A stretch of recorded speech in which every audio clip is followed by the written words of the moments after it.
तुर्की के किसी गांव में दो गरीब मोची रहा करते थे। वो दोनों अपनी गुजर बसर के लिए बहुत मेहनत मुशक्क़त से काम करते थे। उनके पास थोड़ी सी ज़मीन भी थी जिसकी पैदावार उनके लिए काफ़ी हो जाती। इत्तेफाक से गांव में एक नया मोची आ गया और गांव के सभी लोग उसी से अपने जूते मरम्मत करवाने लगे। उस साल बारिश और सर्दी की वजह से जौ की फसल खराब हो गई, यहाँ तक कि दोनों भाइयों का गुजारा करना मुश्किल हो गया। दोनों भाइयों की झोंपड़ी गांव से बाहर थी और उससे आगे जंगल था।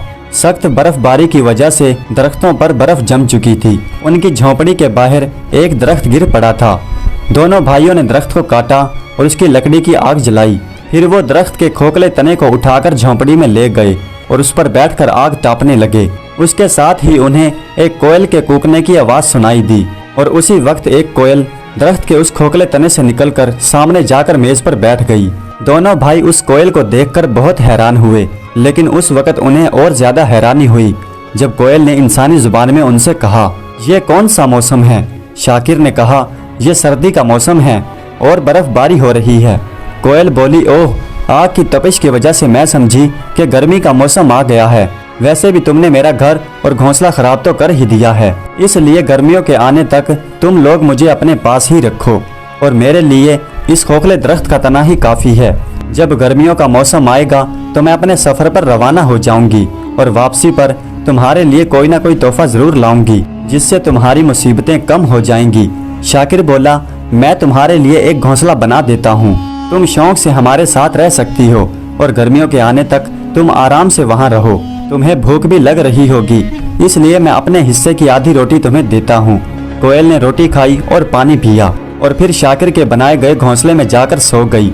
एक दिन वो सुबह सवेरे कोयल के कूकू करने से बेदार हो गए। उनके सामने वाली खिड़की में कोयल बैठी हुई थी और बाहर के आने का इंतजार कर रही थी। उसने कहा कि अब मैं दुनिया के सफर पर जा रही हूँ ताकि बाहर के आने की खबर हर जगह पहुँचा दूँ। अब तुम मुझे बताओ कि वापसी पर तुम्हारे लिए क्या तोहफा लाऊं। लालच से फजलू की आंखें चमकने लगी।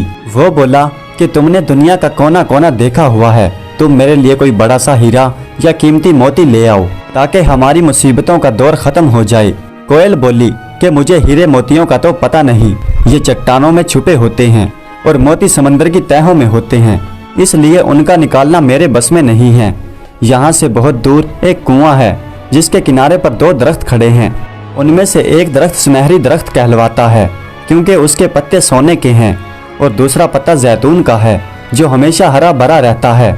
उसके बारे में मशहूर है कि जो कोई भी उस दरख्त के पत्तों को अपने पास रखेगा वो इल्म दानिश का मालिक होगा। उसका दिल हर वक्त मुत्तमीन रहेगा। अगर वो किसी झोंपड़ी में रहता है तो उसका दिल महल में रहने वालों की निस्बत अपने आप को खुशनसीब समझेगा। शाकिर बोला, प्यारी कोयल, तू मुझे जैतून का पत्ता लाकर देना। फजलू बोला, तुम बिल्कुल अहमक हो, तुमने सोने का पत्ता क्यों ना मांगा। प्यारी कोयल, तुम मुझे सोने का पत्ता लाकर देना। कोयल ने उन्हें अल्लाह हाफिज कहा और खुली हुई खिड़की से हवा में उड़ गई। वो मैदानों और चरागाहों के ऊपर से उड़ती हुई चली जा रही थी। वो चीख चीख कर बाहर के आने की खबर सुना रही थी। वो साल दोनों भाइयों ने बहुत तंगी से गुजारा। लोगों ने उनसे जूते बनवाना बंद कर दिए और उस साल उनकी बाजरे की फसल भी थोड़ी सी हुई थी। साल होते होते उनकी हालत बहुत ख़राब हो गई और हालत फाका कशी तक जा पहुंची। बाहर का मौसम शुरू हुआ तो किसी ने उनके दरवाजे पर दस्तक दी और कोयल की आवाज़ सुनाई दी, मेरे दोस्तों, जल्दी से दरवाज़ा खोलो, मैं तुम्हारे लिए तोहफा लाई हूँ। शाकिर ने जल्दी से दरवाज़ा खोला। कोयल झोंपड़ी में दाखिल हुई। उसकी चोंच में दो पत्ते थे, एक बड़ा सा सोने का पत्ता और दूसरा जैतून का। कोयल ने सोने का पत्ता फजलू को और जैतून का पत्ता शाकिर को दिया और कहने लगी कि दुनिया के आखिरी सिरे से मैं तुम्हारे लिए ये पत्ते लाई हूँ, मुझे जल्दी से कुछ खाने के लिए दो। मुझे अभी शमाली मुल्कों में जाना है ताकि मैं वहाँ भी बाहर के आने की खुशखबरी सुना दूँ। शाकिर ने अपने हिस्से की रोटी उस कोयल के आगे डाल दी। कोयल रोटी खाने लगी। फजलू शाकिर को अपना सोने का पत्ता दिखाकर कहने लगा, तुमने मेरी अक्लमंदी देखी। कोयल शाकिर से बोली, अगर तुम भी अपने लिए सोने का पत्ता मंगवाना चाहते हो तो मुझे बता दो, अगले साल मैं तुम्हारे लिए भी सोने का पत्ता ला दूंगी। शाकिर ने जवाब दिया, तुम मेरे लिए जैतून का पत्ता ही लाना। फजलू बोला, तुम मेरे लिए सोने का पत्ता लाना। उसके बाद कोयल दोबारा अपने सफर पर रवाना हो गई। फजलू अपने दांत पीसकर बोला, तुमने अमीर होने का सुनहरी मौका गवा दिया। जैतून के पत्तों से आखिर तुम्हें क्या फायदा पहुंचेगा। फजलू उसे जली सड़ी सुनाता रहा, लेकिन शाकिर हर बार ही उसे हंसकर कहता कि भाई, कनात से बढ़कर कोई दौलत नहीं, दौलत तो आनी जानी चीज है। फजलू गुस्सा होकर बोला कि तुम मेरे जैसे समझदार और अक्लमंद आदमी के साथ रहने के काबिल नहीं हो। ये कहकर उसने सुनहरी पत्ता उठाया और झोपड़ी से बाहर चला गया। गांव वालों में से जिसने शाकिर की बेवकूफ़ी सुनी वो हंसे बगैर ना रह सके। सब गांव वालों ने फजलू की अक्लमंदी की तारीफ की। अब वो फजलू नहीं रहा था, बल्कि गांव का फजलू साहब कहलाने लगा था। अब गांव के सभी लोग इज्जत और एहतराम से उसका नाम लेने लगे थे और गांव के बड़े बड़े चौधरी भी अपने जूते मरम्मत करवाने के लिए उसके पास भेजते थे। कुछ ही रोज में फजलू ने शादी भी कर ली। शादी में गांव के सभी लोग शामिल थे, लेकिन शाकिर को पैगाम नहीं दिया गया था, क्योंकि फजलू के ख्याल के मुताबिक वो गरीब और नाकारा था और खानदान के नाम पर धब्बा। अब फजल खान बड़ी ऐशो आराम के साथ जिंदगी गुजार रहा था, लेकिन अजीब बात थी, वो और उसकी बीवी हमेशा ही नाखुश रहते थे। अखराजात के नाम पर फजलू सोने के पत्ते को तोड़ तोड़ कर फरोख्त करता रहा। आखिर एक दिन सोने का आखिरी टुकड़ा भी बिक गया। अब फजल खान पहले की तरह मुफलिस हो चुका था। अगले साल जब फिर से मौसम बहार आया तो कोयल फिर उनके पास आई। फजलू और उसकी बीवी ने खूब कोयल की खातिर मदारत की।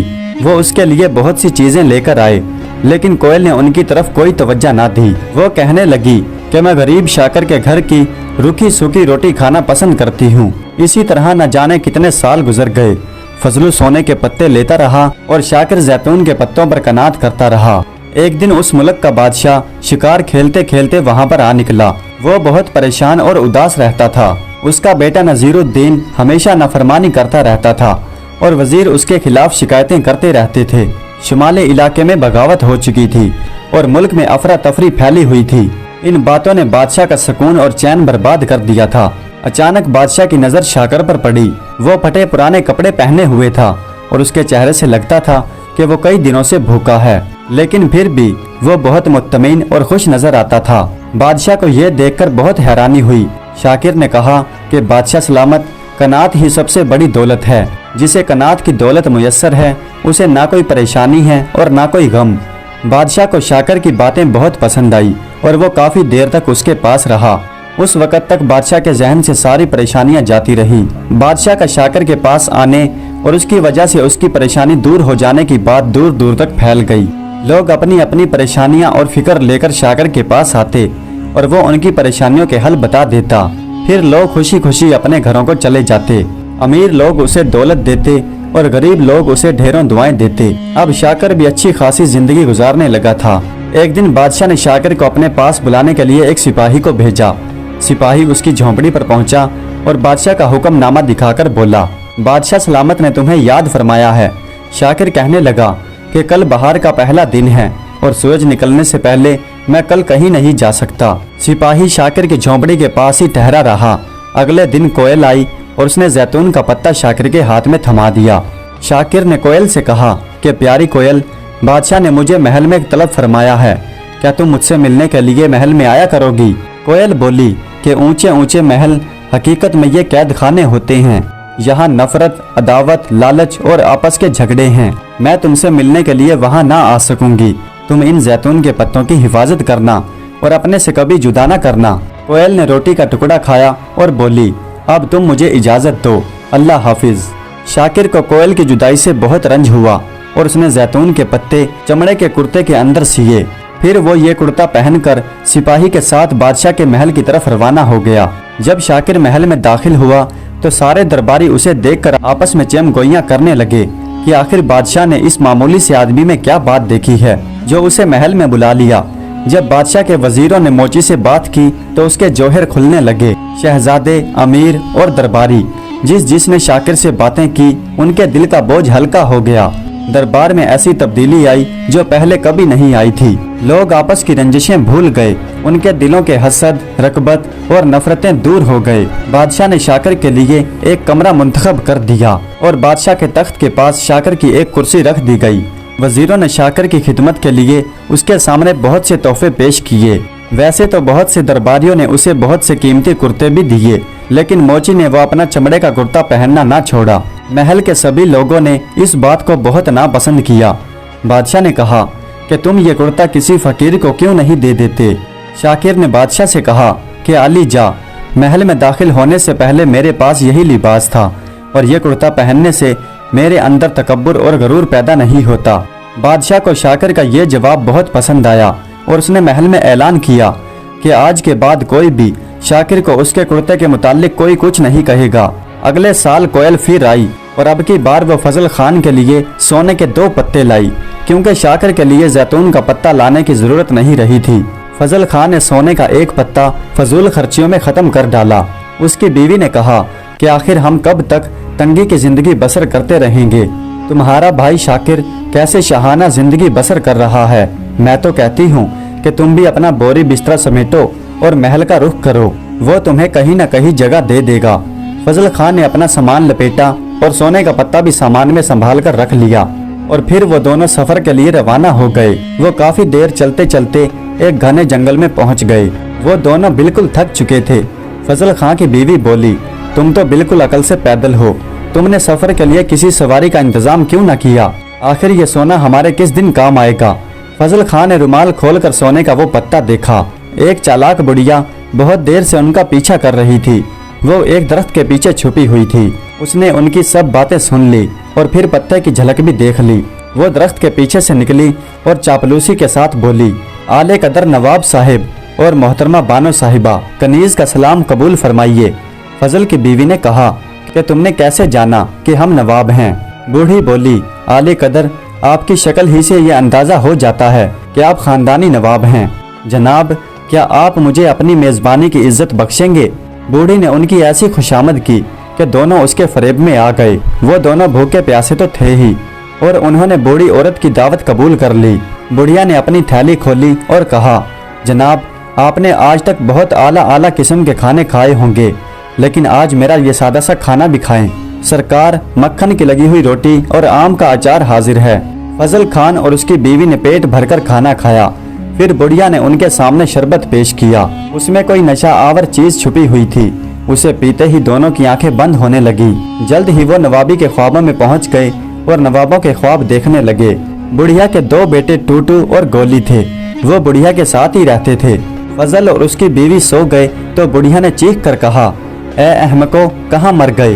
बुढ़िया ने कहा, अब मेरा मुंह क्या देखते हो? जल्दी से सामान समेटो और यहाँ से चलते बनो। फिर वो टूटू से कहने लगी, आज तुम्हारी क्या कार गुजार रही? तुमने कुछ माल उड़ाया या यूं ही चले आए? टूटू ने कहा कि अम्मा, आज जब मैं महल के करीब से गुजर रहा था तो किसी ने ये चमड़े का कुर्ता ऊपर से फेंका। ये कुर्ता है तो बेकार, लेकिन मैं इसे आपके हुक्म की तामील करने के लिए ले आया हूँ। ये कहकर उसने कुर्ता बुढ़िया की जानिब फेंका और बुढ़िया तेवरी चढ़ाकर बोली, अरे अहमक, ये कुर्ता मेरे किस काम का है? ये कहकर बुढ़िया ने वो कुर्ता फजल के ऊपर डाल दिया। बुढ़िया ने वो सब सामान समेटा और फिर वो हंसते हुए तीनों वहां से चल दिए। बहुत देर बाद फजल और उसकी बीवी की आंख खुली। उन्हें यह देखकर बहुत दुख हुआ कि उनका सब सामान चोरी हो चुका है। ये देखकर फजल खान की बीवी जोर जोर से चीखें मार मार कर रोने लगी और शाम के वक्त अच्छी खासी सर्दी हो गई। फजल खान ने चमड़े का वो कुर्ता पहन लिया जो उसके करीब ही पड़ा हुआ था। जैसे ही उसने अपने बदन पर वो कुर्ता डाला तो उसके जिस्म में एक अजीब सी कैफियत तारी हुई। वो रोने धोने की बजाय हंसने और मुस्कुराने लगा। उसकी बीवी से भी ये रंजो मलाल जाता रहा। उन्होंने जंगल में एक घर बनाया और फजल खान एक घोंसले से अंडे निकाल लाया। उसकी बीवी ने उन्हें भूना और दोनों खा पी कर एक फूस के ढेर पर लेट गए और सो गए। उन्होंने अपने घर को बड़ा कर लिया और वो जंगल में रहने लगे। वो परिंदों के अंडों और फलों पर ही अपना गुजारा करते रहे। उनके दिल से महल जाने का ख्वाब जाता रहा। और इधर शाकिर की सुनिए, जब सुबह के वक्त उसकी आंख खुली तो उसे पता चला कि उसका कुर्ता गुम हो चुका है। उसने नौकरों से पूछा मगर किसी ने कोई जवाब ना दिया। उसने महल का कोना कोना छान मारा लेकिन उसके कुर्ते का कुछ पता ना चला। उसके बाद उसकी हालत अपने पुराने वक्त की तरह आ गई। वजीर एक दूसरे से हसद करने लगे और आपस में लड़ने झगड़ने लगे। बादशाह की भी परेशानी बढ़ गई। शाकिर की सब सलाहियतें उसके कुर्ते के साथ थी। जब वो कुर्ता ना रहा तो उसकी सलाहियतें भी जाती रही। यूं लगता था कि जैसे उसका जहन बिल्कुल नाकारा हो चुका है। और दरबार में भी चमगोइयां होने लगी कि इस दरबार में मोची का क्या काम। बादशाह ने तहकीकात का हुक्म दे दिया कि ये मोची यहाँ तक कैसे आया और इसे ये दर्जा किसने दे दिया। तहकीकात के बाद ये बात सामने आई कि मोची खामखा ही महल में ठहरा हुआ है। बादशाह ने हुक्म सुनाया कि मोची को महल से निकाल दिया जाए और उसकी हर एक चीज जब्त कर ली जाए। फरमान जारी हुआ और एक नौकर सामान जब्त करने के लिए उसके कमरे में दाखिल हुआ और कीमती चीजों पर कब्जा करने लगा। शाकिर खिड़की से बाहर भाग निकला। उसे भागता हुआ देखकर एक राहगीर बोला, आज सुबह ही यहाँ से एक कुर्ता बाहर आकर गिरा था और अब उस कुर्ते का मालिक खिड़की से कूद रहा है। शाकिर ने उस आदमी का हाथ पकड़ लिया और मिन्नत समाजत से कहने लगा, क्या तुम बता सकते हो कि इस वक्त वो कुर्ता किसके पास है? राहगीर बोला कि एक लड़का वो कुर्ता उठाकर जंगल की तरफ भाग गया था। शाकिर बोला, अगर तुम मुझे उस लड़के के पास ले चलो तो मैं तुम्हें बहुत इनाम दूंगा। राहगीर बोला, तुम इस रास्ते पर चलते रहो, जहाँ ये रास्ता खत्म हो जाए वहाँ पर एक घर है, शायद तुम्हें अपने कुर्ते के मुताबिक कोई मालूमात मिल जाए। शाकिर ने अपना बटवा उस राहगीर के हवाले किया और राहगीर के बताए गए रास्ते पर चलने लगा। वो जंगल में दाखिल हो गया और रात का अंधेरा फैल गया। दूर कहीं एक आग जल रही थी। वो उस आग की सिमत चलता रहा। आखिर काफी देर बाद वो एक घर के पास पहुंचा। मकान का दरवाजा कुछ कदर खुला था। उसने अंदर झांक कर देखा तो मकान के अंदर उसका भाई फजल खान यानी फजलू सो रहा था। उसके सरहाने उसी का कुर्ता रखा हुआ था और उसके पास एक औरत बैठी हुई थी। शाकिर समझ गया कि ये औरत इसकी बीवी है। उसने दरवाजे पर दस्तक दी और अदब के साथ मकान में दाखिल हो गया और धीमी आवाज में सलाम किया। शाकिर की भाभी ने उसे नहीं पहचाना और उसकी बहुत इज्जत मदामत की। उसने शाकिर से कहा कि भाई साहब, धीमी आवाज में गुफ्तगू कीजिए, मेरे शोहर अभी सोए हैं। शाकिर ने कहा कि बीबी, मैं रास्ते से भटक कर यहाँ पर आया हूँ, मैं दरअसल महल का मुलाजिम हूँ। औरत ने कहा, अच्छा, ये तो बताइए कि महल का क्या हाल है? बहुत दिन पहले मैं भी महल जाने के ख्वाब देखा करती थी, लेकिन अब अपने इस अहमकाना ख्याल पर हंसती हूँ। शाकिर ने पूछा कि आप महल में क्यों जाना चाहती थी? औरत ने जवाब दिया कि मेरे शोहर के भाई दरबार में मुलाजिम हैं। हम भी अपनी किस्मत आजमाने चले थे, लेकिन रास्ते में एक बूढ़ी औरत ने हमें नशा पिला दिया और हमारा सब कुछ माल लूटकर यहाँ से चलती बनी और जाते वक्त ये पुराना सा कुर्ता यहाँ पर फेंक गई। शाकिर ने अपना कीमती कुर्ता उतार कर रख दिया और कहने लगा, बीबी, मुझे लगता है कि आपका शोहर इस पुराने कुर्ते की बजाय इस नए कुर्ते को ज्यादा पसंद करेगा। औरत ने अपने शोहर को झंझोड़कर बेदार कर दिया और कहने लगी, देखो मैंने कैसा उम्दा सौदा किया है। फजल ने अपनी आंखें खोलकर देखा। उसके सामने उसका भाई शाकिर खड़ा मुस्कुरा रहा था। फजल ने आगे बढ़कर अपने भाई को गले लगाया और कहने लगा, भाई तुम ठीक तो हो? तुमने दरबार में क्या कुछ तरक्की देखी और क्या कुछ पाया? शाकिर बोला कि भाई, दरबार का अरूज भी देखा और जवाल भी। सच पूछो तो मेरा इन बातों से दिल भर चुका है। अब तो दिल चाहता है कि अपनी झोंपड़ी में सुकून और आराम से रहूं।